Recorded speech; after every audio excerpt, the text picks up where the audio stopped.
नजिक तानेर बोल्या आफ्नै ठानेर चोली दर्शकबिन नमस्कार, तपाईले हेर्दै हुनुहुन्छ स्वाङ टिभी। दर्शकबिन पछिल्लो समयका निकै नै चर्चित गायक खेम सेन्चुरी र दीपिका बयाम्बु मगरले एकैसाथ भोकल गर्नुभएको बिल्कुलै नयाँ नि फ्रेस म्युजिक भिडियो मायाकै खाँचो छ बोलको म्युजिक भिडियोको फर्स्ट लुक र आज मात्रै भर्खरै सामाजिक सञ्जालमा सार्वजनिक भएको छ। दर्शक महानुभावहरू, यो म्युजिक भिडियो भने अब तपाईहरुमाझ कहिले र कुन युट्युब च्यानल मार्फत आउने भएको छ त र यो म्युजिक भिडियोमा अन्य को कलाकारहरू देखिने भएका छन् त सम्पूर्ण जानकारी तथा रिपोर्टहरू यही भिडियो अन्तर्गत तपाईलाई डिटेलसम्म जानकारी दिन गइरहेका छौं। त्यसैले भिडियोलाई पनि अन्तिम सम्मले साथ दिनुहोला।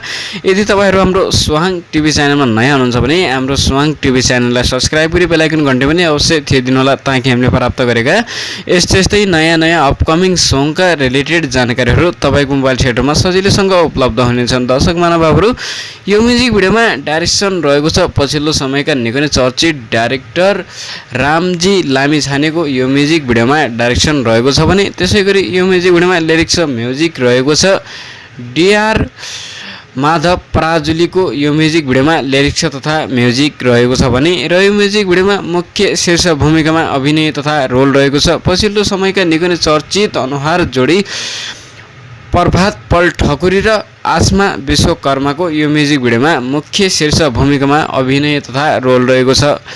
आसमा विश्वकर्मा र प्रभात पल ठकुरी यो म्युजिक भिडियोमा मुख्य शीर्ष भूमिकामा जोडीको रूपमा देखिने भएका छन्। दर्शक महानुभावहरू, यो म्युजिक भिडियो भने अब तपाईहरुमाझ अबको 2-4 दिनभित्रै सार्वजनिक हुने क्रममा रहेको छ। यो म्युजिक भिडियोको अहिले फर्स्ट पोस्टर बजारमा सार्वजनिक भइसकेपछि फाइनली यो म्युजिक भिडियो भने अब तपाईहरुमाझ 2-4 दिनभित्रै सार्वजनिक हुने क्रममा रहेको छ। यो म्युजिक भिडियो हेर्न र सुन्नको लागि तपाईहरु कतिजना पर्खेर बसिरहनु भएको छ त हाम्रो कमेन्ट बक्सको तलतिर यो पनि जानकारी दिन नभुल्नुहोला। अवस्था दर्शकबिन, आजको लागि भने यति नै छोटो जानकारी तपाईलाई दिन आएका थियौं। बाँकी जानकारी अर्को भिडियो मार्फत तपाईलाई फेरि पनि दिँदै गर्नेछौं। तबसम्मको लागि म सुरेन्द्र भुसवाल पनि बिदा हुन चाहन्छु। जय नेपाली संगीत, जय नेपाल।